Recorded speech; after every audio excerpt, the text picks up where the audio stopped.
What if I told you that the New Testament is the most well-preserved document in all of ancient history?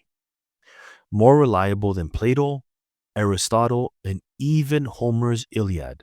Yet, while scholars trust these ancient texts without hesitation, some skeptics claim we cannot trust the Bible. But why the double standard? In this video, we're breaking down the overwhelming manuscript evidence for the New Testament.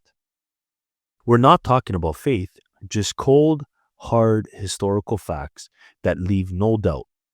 By the end of the video, you'll see why the New Testament stands as the most reliable document of the ancient world.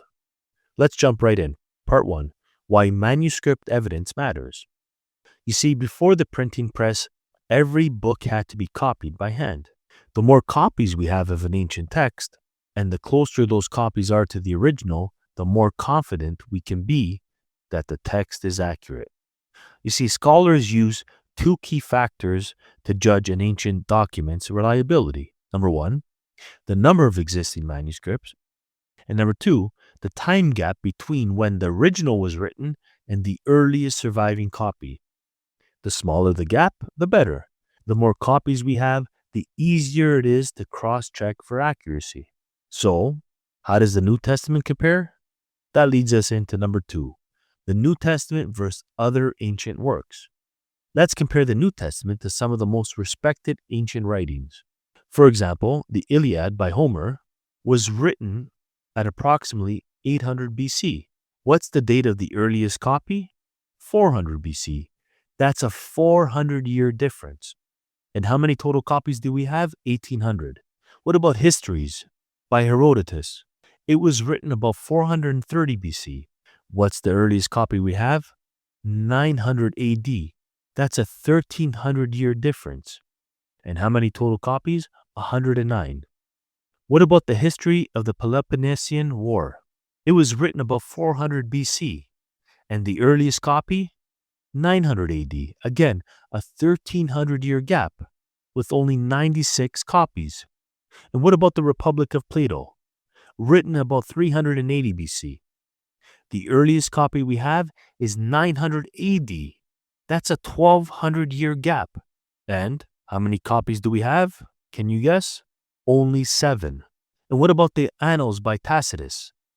Written about 100 AD. The earliest copy we have is 1100 AD. That's a 1000-year gap. And once again, only 36 copies.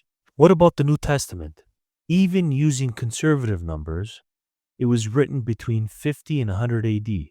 Not only that, but the earliest copies we have, again, only conservative numbers, are in the early 2nd century AD, or 125 AD. What's the time gap? Only 25 to 50 years.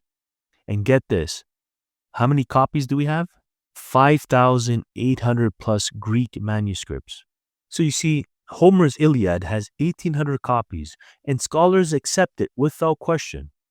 Plato's Republic? Only 7 copies, yet no historian dismisses Plato.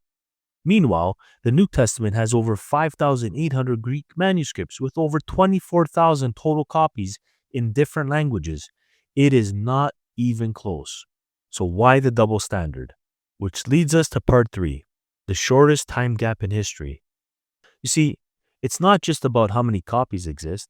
The time gap between the original writing and our earliest copy is crucial.